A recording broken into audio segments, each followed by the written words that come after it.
은행에 갔는데 갑자기 신분증을 다시 보여달라고 하더니 사진이 너무 낡았다며 계좌 개설을 거부당한 경험 있으신가요?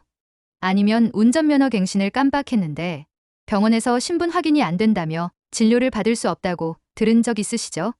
이런 일들이 더 이상 남의 일이 아닙니다. 올해 들어 신분 확인 시스템이 대폭 강화되면서 40대 이상 분들께서 가장 많이 당황하고 계시거든요.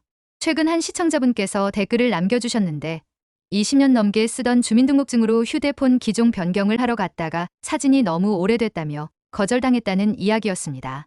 그분은 내가 내 신분증인데 왜 안 되냐며 황당해하셨지만 실제로 이런 일이 전국 곳곳에서 벌어지고 있어요. 심지어 어떤 분은 응급실에 가족과 함께 갔는데 보호자 확인 과정에서 낡은 신분증 때문에 시간을 허비한 경우도 있었습니다. 이런 변화가 왜 생겼을까요? 실제로 지난해 농협에서 발생한 위조 신분증 사건을 기억하시나요? 정교하게 위조된 신분증으로 수천만 원 대출이 승인되고 무고한 시민들이 명의도용 피해를 당하는 일이 벌어졌습니다. 피해자 중 한 분은 본인도 모르는 사이에 3천만 원 대출이 실행됐다가 뒤늦게 발견해서 몇 달 동안 해결하느라 고생했다고 합니다.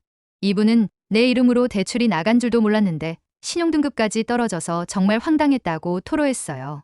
이런 사고를 막기 위해 금융당국과 정부가 올해부터 신분 확인 절차를 전면 개편한 겁니다. 기존에는 신분증의 이름과 주민번호 등 일부 정보만 확인했다면 이제는 훨씬 더 엄격한 검증 시스템을 도입했어요.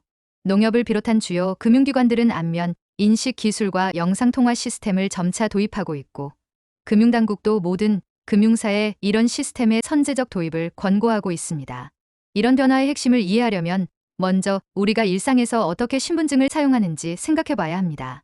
은행 업무는 물론이고 병원 진료, 관공서 민원, 보험 가입, 부동산 계약, 심지어 택배 수령까지 신분증 없이는 할 수 없는 일들이 정말 많거든요. 특히 40대 이상이 되면 자녀 학교 업무나 부모님 관련 업무로 신분 확인이 필요한 경우가 더 자주 생기죠. 그런데 많은 분들이 신분증을 한번 발급받으면 계속 사용할 수 있다고 생각하시는데 실제로는 그렇지 않습니다. 주민등록증은 발급일로부터 10년이 지나면 재발급을 권장하고 운전면허증은 정해진 갱신 기간이 있어요. 하지만 과거에는 이런 기간이 조금 지나도 큰 문제 없이 사용할 수 있었기 때문에 많은 분들이 방치하고 계셨던 거죠. 이제는 상황이 완전히 달라졌습니다. 올해부터 신분증 사진의 진위까지 실시간으로 정부 기관과 대조하는 시스템이 본격 시행되고 있어요. 사진이 흐리거나 훼손됐거나 위조가 의심되면 즉시 시스템에서 차단됩니다. 예를 들어 한 40대 직장인은 10년 전에 발급받은 주민등록증으로 인터넷 뱅킹 서비스 신청을 했는데 사진 상태가 불량하다며 거절당해서 결국 반차를 내고 주민센터에 가서 재발급을 받아야 했다고 합니다. 특히 9월 1일부터는 더욱 엄격해집니다. 운전면허 갱신 기간이 지난 면허증은 신분증 용도로 아예 사용할 수 없게 돼요. 과거에는 갱신 기간이 지나도 은행이나 행정기관, 병원에서 신분증 대용으로 쓸 수 있었지만 앞으로는 갱신 만료 여부까지 시스템이 자동으로 확인해서 갱신 기간이 지나면 본인 확인이 즉시 거부됩니다. 이게 얼마나 심각한 문제인지 아시나요? 올해 운전면허 갱신 대상자가 약 490만 명입니다. 이 중 상당수가 하반기에 몰릴 것으로 예상되는데 만약 갱신을 미루다가 9월 이후에 급한 일이 생기면 정말 곤란해집니다. 한 50대 자영업자는 갑자기 사업자금 대출이 필요해서 은행에 갔는데 운전면허가 만료됐다며 당일 대출 승인이 불가하다는 통보를 받았어요. 결국 다음날 운전면허 시험장에 가서 갱신을 한 후에야 대출 절차를 진행할 수 있었다고 합니다. 그렇다면 이런 불편함을 피할 수 있는 방법은 없을까요? 다행히 모바일 신분증이라는 대안이 있습니다. 주민등록증과 운전면허증을 실물이 아닌 스마트폰으로도 발급받을 수 있어요. 법적 효력은 실물과 동일하고 올해부터는 전국 어디서나 모바일 주민등록증 발급 및 활용이 가능해졌습니다. 실물 없이도 은행, 행정복지센터 등에서 공식 신분 인증이 가능하죠. 모바일 신분증의 가장 큰 장점은 편리함입니다. 지갑을 깜빡하고 나와도 스마트폰만 있으면 신분 확인이 가능하고 사진도 항상 최신 상태로 유지됩니다. 실제로 모바일 신분증을 사용하고 있는 60대 박 씨는 처음에는 어려울 것 같았는데 막상 써보니까 너무 편하다. 특히 은행에서 줄 서서 기다릴 때 미리 앱으로 신분 인증을 해놓으면 업무가 훨씬 빨라진다고 말했습니다. 하지만 모바일 신분증에도 주의할 점들이 있습니다. 먼저 모바일 주민등록증은 3년의 유효 기간이 있어서 만료되면 재발급이 필요해요. 또한 발급 방식에 따라 차이가 있는데 QR코드 방식으로 발급받으셨다면 스마트폰을 교체하거나 유효 기간이 만료되면 주민센터에 다시 방문해야 합니다. 반면 IC칩 방식이라면 주민센터에 재방문하지 않아도 갱신이 가능해요. PASS 앱을 통한 모바일 신분증 발급도 생각보다 간단합니다. 앱을 다운로드한 후 본인 인증을 거쳐 원하는 신분증을 선택해서 발급받으면 되는데 보통 10분 정도면 완료됩니다. 다만 처음 발급할 때는 실물 신분증이 필요하니 미리 준비해 두시기 바랍니다. 또 하나 중요한 변화는 휴대전화 관련 업무입니다. 번호 이동이나 새 계약 시에도 신분증 사진 상태가 불량하면 거절당할 수 있어요. 이달 25일부터는 휴대전화 개통 시 본인 확인이 더욱 엄격해져서 사진이 흐리거나 훼손된 신분증으로는 아예 개통이 불가능합니다. 한 통신사 직원은 요즘 하루에 몇 명씩은 신분증 사진 때문에 개통을 못하고 돌아가시는 분들이 있다고 말했어요.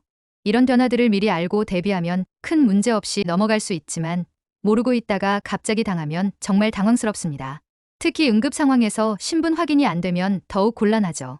실제로 한 40대 주부는 아이가 다쳐서 응급실에 갔는데 보호자 확인 과정에서 낡은 주민등록증 때문에 시간을 허비해서 스트레스를 받았다고 합니다. 정부에서 이런 변화를 추진하는 이유는 분명합니다. 디지털 범죄가 갈수록 정교해지고 있고 특히 딥페이크 기술까지 등장하면서 기존의 단순한 신분 확인 방식으로는 한계가 있기 때문이에요. 실제로 최근에는 AI로 생성된 가짜 신분증이나 사진을 이용한 사기 사건들이 증가하고 있어서 더 강력한 보안 시스템이 필요한 상황입니다. 보이스피싱 범죄자들도 갈수록 수법이 교묘해지고 있어요. 예전에는 단순히 전화로 속이는 정도였다면 이제는 위조 신분증까지 만들어서 직접 금융기관에 가서 범죄를 저지르는 경우가 늘고 있습니다. 한 경찰 관계자는 최근 검거된 보이스피싱 조직에서 압수한 위조 신분증들을 보면 육안으로는 구별하기 어려울 정도로 정교했다고 설명했어요. 그런데 이런 보안 강화가 일반 시민들에게는 불편함으로 다가올 수 있습니다. 특히 디지털 기기 사용에 익숙하지 않은 중장년층에게는 더욱 그렇죠. 하지만 조금만 미리 준비하면 충분히 대응할 수 있어요. 가장 기본적인 것은 본인의 신분증 상태를 정기적으로 점검하는 것입니다. 주민등록증의 경우 발급일로부터 10년이 지났거나 사진이 흐리게 변색됐다면 재발급을 받으시는 게 좋습니다. 재발급 비용은 5,000원 정도로 부담스럽지 않고 주민센터에서 보통 30분 내외로 처리됩니다. 다만 사진 촬영을 다시 해야 하니 단정한 복장으로 가시는 걸 추천드려요. 운전면허증은 더욱 중요합니다. 갱신 기간을 놓치면 벌금도 물어야 하고 9월부터는 신분증으로도 쓸 수 없게 되니까요. 운전면허 갱신은 만료일 전후 6개월 동안 가능하니 미리 확인해 보시기 바랍니다. 특히 올해 갱신 대상인 490만 명 중 상당수가 하반기에 몰릴 것으로 예상되니 연말 대기를 피하려면 지금부터라도 서둘러 처리하시는 게 좋겠어요. 운전면허 시험장도 요즘은 많이 좋아졌습니다. 온라인으로 미리 예약하면 대기 시간을 줄일 수 있고 갱신 절차도 간단해졌어요. 시력 검사와 간단한 서류 작성만 하면 되니까 30분 정도면 끝납니다. 한 50대 직장인은 점심시간에 잠깐 나가서 갱신하고 오니까 별로 부담스럽지 않더라고 말했어요. 모바일 신분증 활용도 적극 고려해 보시기 바랍니다. PASS 앱을 통해 다양한 모바일 신분증을 간편하게 발급받을 수 있고 실물 신분증과 동일한 법적 효력을 갖습니다. 실물 없이도 은행, 행정복지센터 등에서 공식 신분 인증이 가능하죠. 처음에는 어려워 보일 수 있지만 한번 설정해두면 정말 편리합니다. 모바일 신분증을 사용해본 분들의 후기를 들어보면 대부분 긍정적이에요. 한 40대 회사원은 출장 중에 급하게 은행 업무를 봐야 했는데 지갑을 호텔에 두고 나왔더라고요. 그런데 모바일 신분증으로 모든 업무를 처리할 수 있어서 정말 다행이었다고 말했습니다. 또 다른 50대 자영업자는 손님들과 계약할 때 서로 모바일 신분증으로 확인하니까 훨씬 간편하고 위생적이다라고 평가했어요. 다만 모바일 신분증에도 몇 가지 주의사항이 있습니다. 첫째, 모바일 주민등록증은 3년의 유효 기간이 있어서 만료되면 재발급이 필요해요.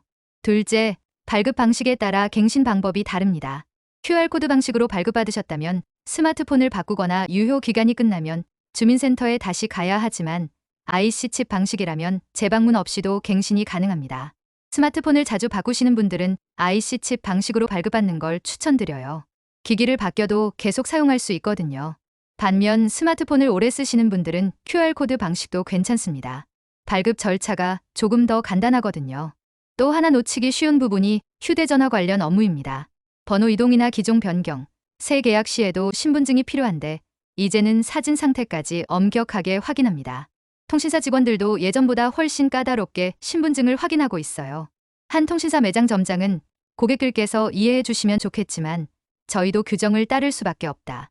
사진이 너무 오래되거나 흐리면 본사 시스템에서 아예 거부해버린다고 설명했습니다. 이런 변화들이 처음에는 번거롭게 느껴질 수 있지만 장기적으로 보면 우리 모두에게 도움이 됩니다. 명의도용이나 금융 사기를 예방할 수 있고 본인의 개인정보와 재산을 더 안전하게 보호할 수 있거든요. 실제로 새로운 시스템이 도입된 후 위조, 신분증 관련 사고가 크게 줄어들고 있다는 보고도 있어요. 마지막으로 당부드리고 싶은 말씀은 이런 변화에 너무 부담을 갖지 마시라는 것입니다. 미리 알고 준비하면 충분히 대응할 수 있어요.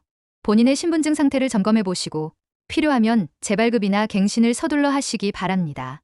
특히 운전면허 갱신 대상이신 분들은 9월 전에 미리 처리하시고 모바일 신분증도 한번 발급받아 보시기 바랍니다. 변화는 항상 불편함을 동반하지만 결국 우리의 안전과 편의를 위한 것입니다. 조금만 미리 준비하시면 이런 변화들을 오히려 기회로 만들 수 있을 거예요.